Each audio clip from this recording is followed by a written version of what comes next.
Hello viewers, we have some questions related to psychological well-being. So we have with us Dr. Rituparna Ghosh, consultant, clinical psychologist at Apollo Hospitals, Navi, Mumbai.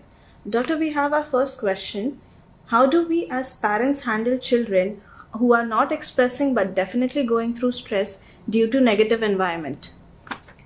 Good afternoon, all of you. Yes, this is a very relevant, important question. First of all, I would like to say, children who are expressive, suddenly they not, expressing and withdrawing is surely a sign of worry, and parents have to be very proactive in this, wherein they need to act like a friend, talk to the child, give them opportunities to verbalize their feelings. Because if a child suddenly becomes silent, that means he or she is going through some sort of worry or stress. And keeping in mind the pandemic that is going through and this uncertain time, we of course as parents need to be very careful.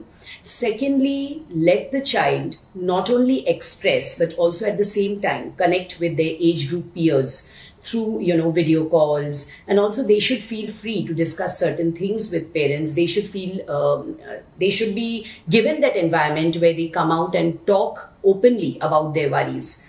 Of course, a very important thing is to, involve the children in the process of decision making at home, because I feel that if the child is an older child, somewhere around 13 years or more, then as parents, we can ask the child, what can be done from your side? What is your view to, tell regarding that how things can be controlled or what can be done as a family to work on this crisis. So automatically, if we involve children in the decision-making process, they also feel less, afraid, less anxious, and that will instill a lot of morale in them. That will instill a lot of sense of, that community well-being where they are also contributing, and that will also lead to a lot of experiential learning, which is very much required during this stage.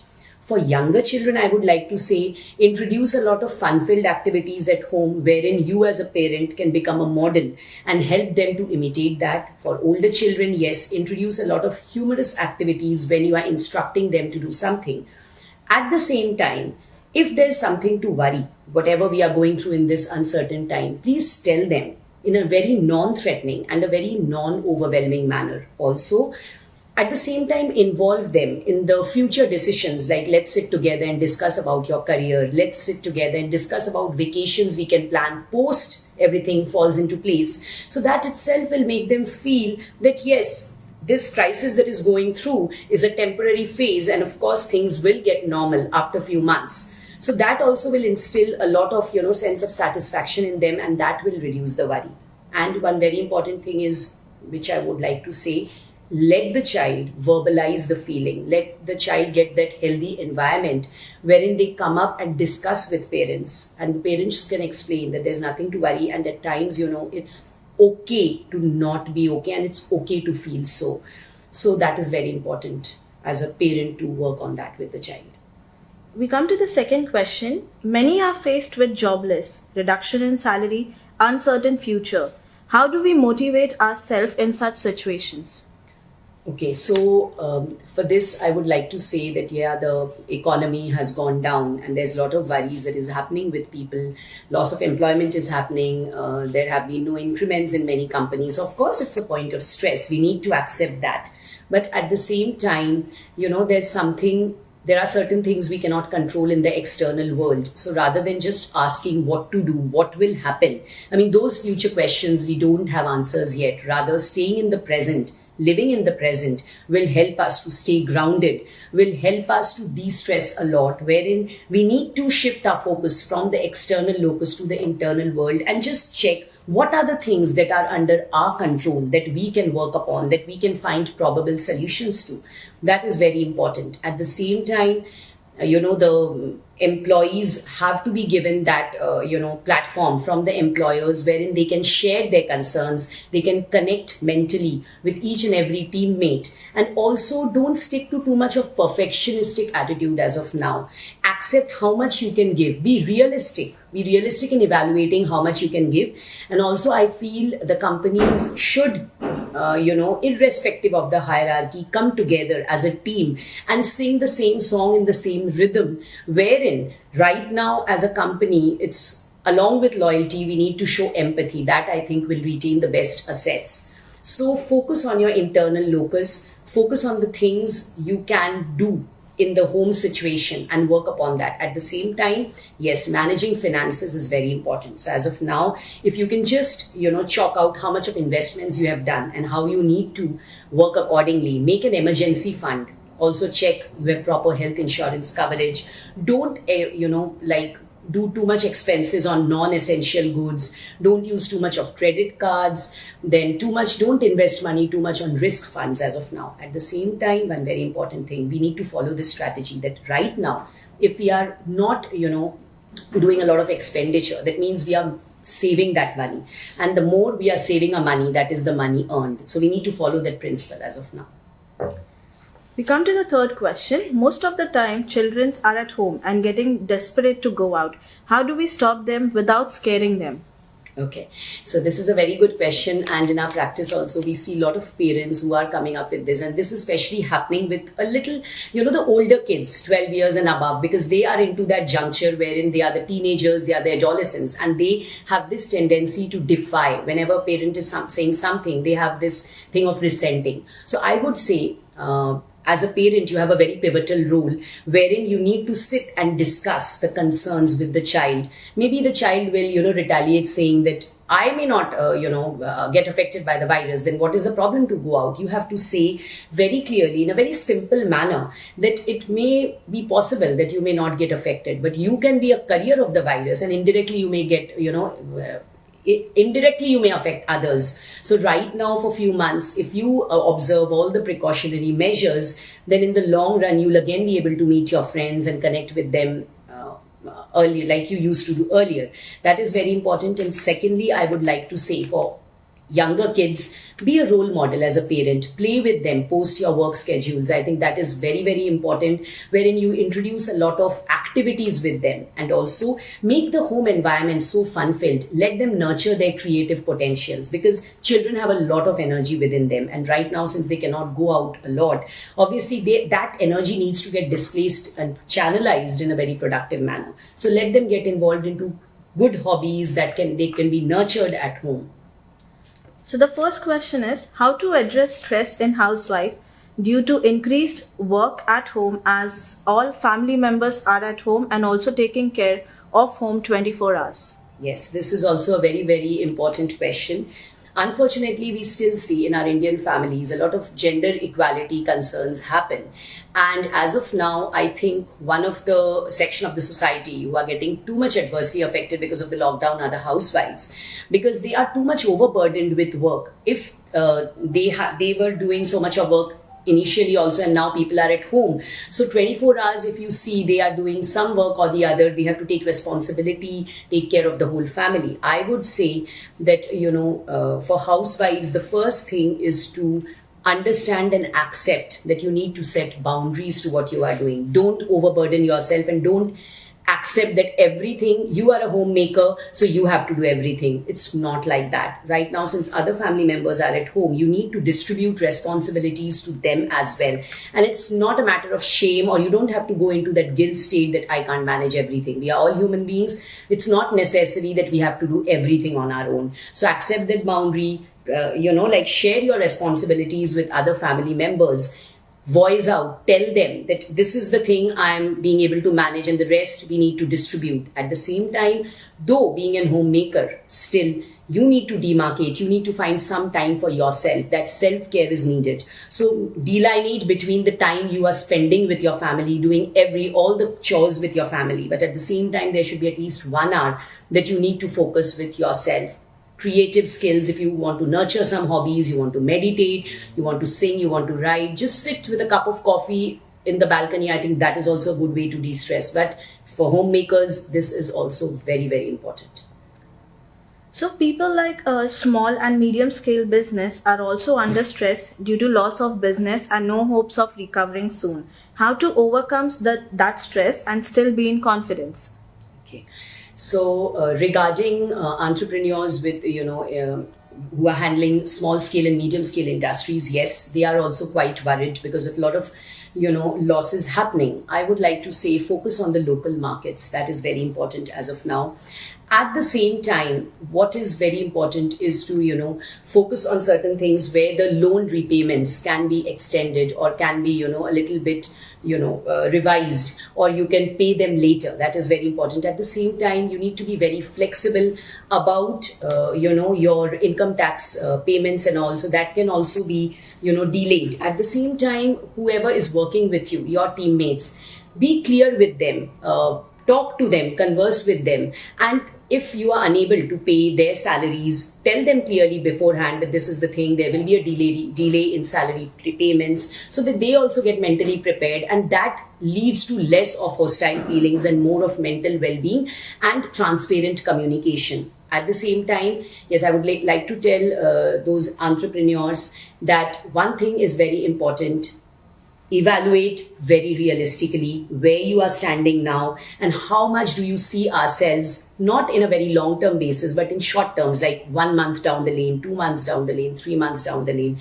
That is very important, and evaluate your things accordingly. At the same time, also you need to focus and ask people working with you, the suppliers, that how much they can risk and how much they want themselves to get, those profits. That is very important. At the same time, focus on things that will give you some sort of profit and that is sustainable. That is very important.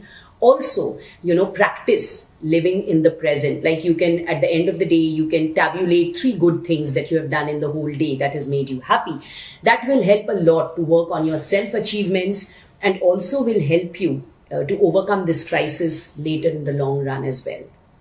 So students, especially in 12th standard, are worried about the admissions in professional courses, and a lot of them are in stress about their future. Can you advise them? Yes. First of all, I would like to mention that students are really worried because for them, this a worry is happening in their mind, because I do meet a lot of students and they are constantly coming up with this question that will my future be totally affected by this temporary, crisis that is happening? Will the entire future be determined by this crisis? Because if you see, they are either taking a big leap from school to college or they are taking a big leap from college to work life.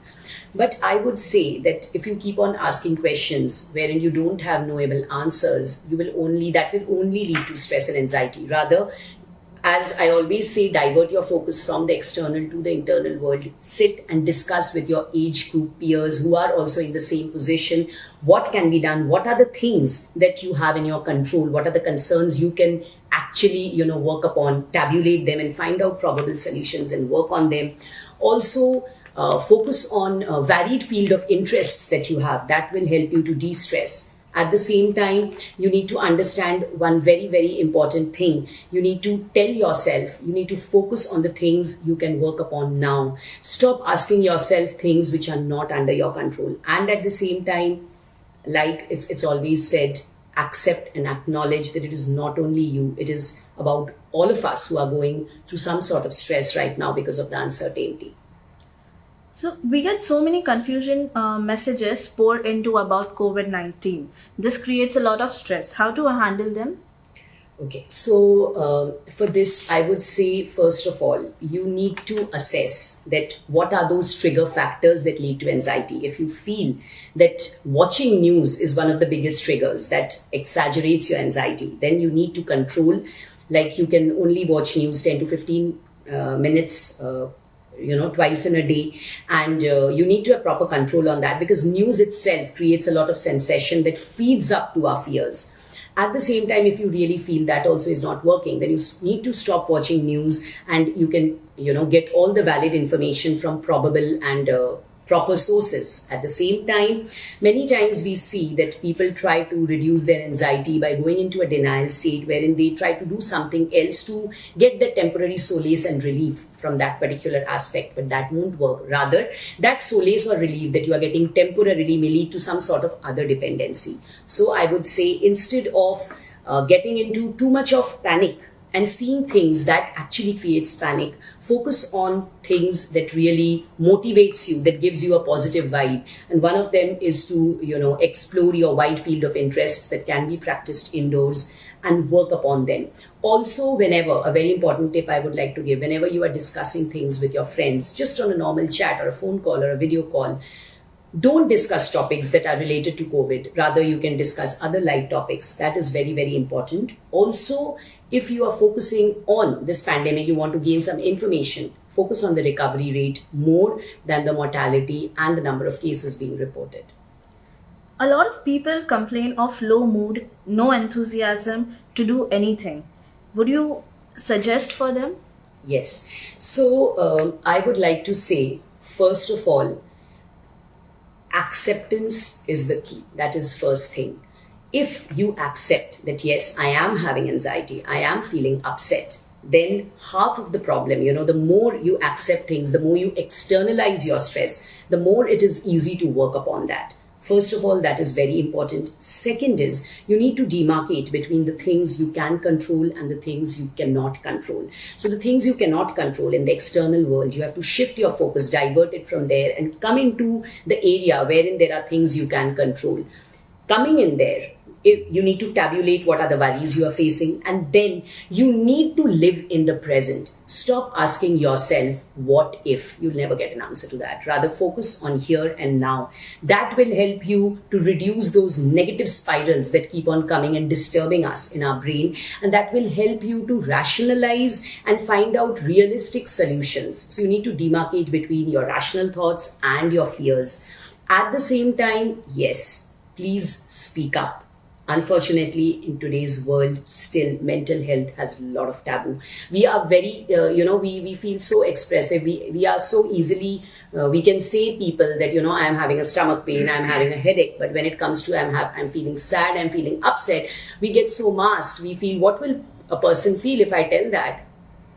The most important thing is to accept that if there's a worry, it is a worry, and you need to share and you need to accept it. You need to feel that it is not only you, it can happen to anybody. And I'm saying this again and again right now, every one of us, irrespective of what area we are working, we all are going through some stress. So accept it, acknowledge that you are having a worry, share with your near and dear ones, with your family, with your friends. And at the same time, if you really feel at times it is getting too much, you can always consult mental health professionals. There's no shame in that, no guilt in that. I mean, that is the way you can work on it. Don't repress it, because that may lead to much graver consequences later.